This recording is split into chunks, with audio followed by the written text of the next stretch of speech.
আজই ডাউনলোড করুন আর এনজয় করুন আপনার পছন্দের শো। কিন্তু ওর মনে তোমার জন্য অনেক ভালোবাসা আছে, অনেক ভালোবাসা, অনেক, যেটা তুমিও ফিল করেছো।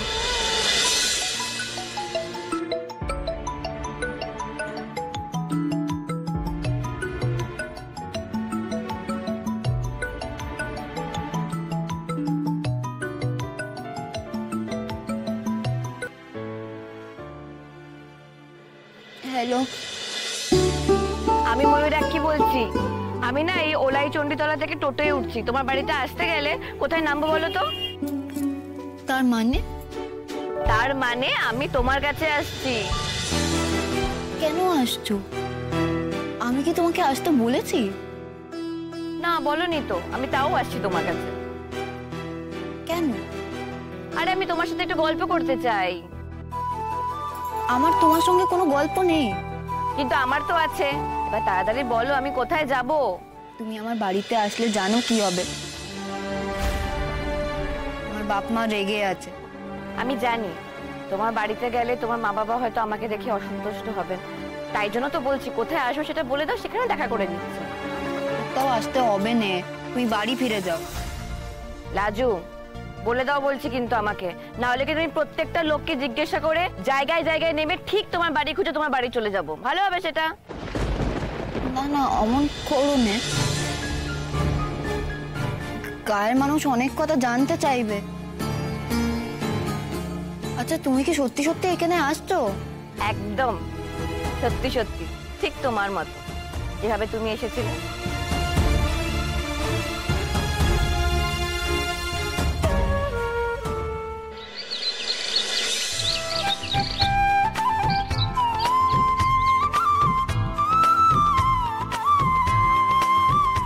পাশে জঙ্গল, যেতে পারবে না, সাপকোপ আছে।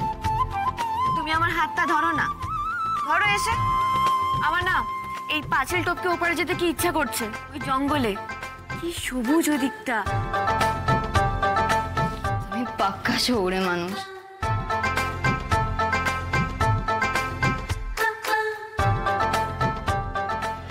তুমি কি করে জানলে? শহরের লোকদের এইসব জঙ্গল, পুকুর, মাঠ দেখে দেখলামও হয়। বলো কেন এসেছো? বললাম না আমি তোমার সঙ্গে গল্প করতে এসেছি। তোমার কেন মনে হলো যে আমি তোমার সঙ্গে গল্প করতে চাইবো? কারণ আমার তোমাকে পছন্দ, তোমাকে আমার ভালো লেগে গেছে। কিন্তু আমার তোমায় একদম ভালো লাগেনি। কেন গো? আমি কি করলাম? নাকি আমার মুখ দেখেই তোমার আমাকে পছন্দ হয়নি? কি জানি, তোমার মধ্যে কেমন যেন একটা রহস্য আছে। আচ্ছা, তুমি যে আমার বরের মা বাবাকে মেসো মাসি বলেছিলে, তারা কি সত্যি সত্যি তোমার মেসো মাসি? তুমি খুব বুদ্ধিমতী মেয়ে লাজু, তোমার সামনে মিথ্যে কথা বললে আমি বার পাবো না। আমি সুদেবের মাস্তুতো বোন নই, আমাদের কেউই না। আমি একটা বড় বড় বিপদে পড়ে এখানে আশ্রয় পাই। আসলে ওরা আমাকে এখানে আশ্রয় দিয়ে প্রাণ বাঁচিয়েছিল সেই সময়। তুমি এবার ভাবছো যে তোমার যা শ্বশুর শাশুড়ি তারা এমন, তারা আমাকে হঠাৎ করে আশ্রয় দিল কেন? যারা নিজের বউ কি ঘরে তুলছে না, তারা এরকম অচেনা অজানা মেয়েকে কেন আশ্রয় দিল? কি বলতো রাজু, এই গোটা পৃথিবীটা একটা জিনিসের বশে। কি জানো? টাকা। আসলে আমি যখন প্রথমে এখানে আসি তখন আমি ছোট ছোট বাচ্চাদের পড়াতাম, সেখান থেকে মাইনে পেতাম। তারপর এখন একটা আমার নিজের স্কুল আছে, আমি যা মাইনে পাই তার অর্ধেক এদেরকে দিয়ে দিই। ওই গিভ অ্যান্ড টেক শর্তের জন্যই আমি এই বাড়িতে আছি, আর কিচ্ছু। তার মানে তুমি ওদের কোনো আত্মীয় নও? না, আমি ওর কোনো আত্মীয় নই, কিন্তু সেটা নিয়ে তোমার ভাবার কিচ্ছু নেই। হ্যাঁ, মানে আমার আর সুদেবের কোনো সম্পর্ক নেই, মানে কোনো প্রেমের সম্পর্ক নেই, আর কোনোদিনও ভবিষ্যতে হবেও না, সম্ভবই নয়। কেন কেন সম্ভব নয় গো? আরে এরকম মাথা মোটা একটা ছেলে, ভীতু বোকা, একে তো বিয়ে করা দূরের কথা, সঙ্গে আমি প্রেমই করবো না। তুমি যে ওর সম্পর্কে এত খারাপ খারাপ কথা বললে, এরাই কিন্তু তোমার বিপদের সময় তোমাকে আশ্রয় দিয়েছে।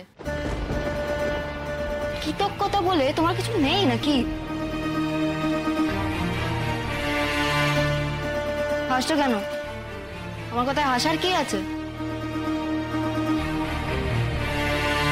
তুমি এখনো সুদেবকে ভালোবাসো? হয়েই গেছে আমার তাকে ভালোবাসতে। যে আমাকে ভালোবাসে না, আমি তাকেও ভালোবাসি। সে যে তোমায় খুব ভালোবাসে রাজু, সত্যি খুব ভালোবাসে।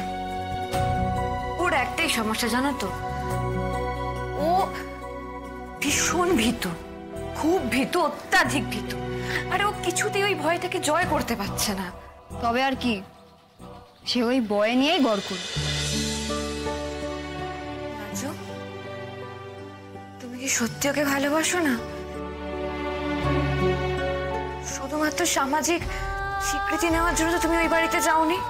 তা আমি বিশ্বাস করি না। তুমি বোকা ভীতু ছেলেটাকে সত্যি ভালোবাসো না?